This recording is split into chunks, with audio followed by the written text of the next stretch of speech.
Eco-TikTok grew a lot in the past year. Here are some of our favorite tips and trends.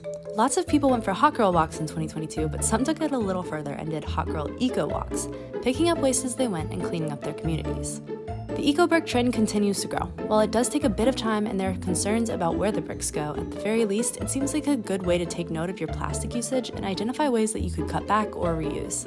In 2022, there were a lot of people growing loofahs in their gardens. This seems like a great way to cut down on plastic usage from synthetic loofahs, and it can also save you some money. Now, sharing clothes with friends and Buy Nothing Facebook groups have been around for a while, but this year, clothing swaps seem to really take off. It seems like a great way to avoid fast fashion and get cute clothing for free. And if you're looking for something in particular, thrifting has seen a major increase in the past few years. The US secondhand fashion market is expected to more than double by 2026. Finally, something that I really appreciate is the acknowledgement that environmentalism doesn't have to be perfect. Creators are showing us that while we should strive to do the things we can by critically thinking about our consumption and carbon footprints, it's also so important to call on politicians, corporations, and those in power to change rules and regulations. What are some of the cool tips and trends you saw in 2022? Tell us in the comments.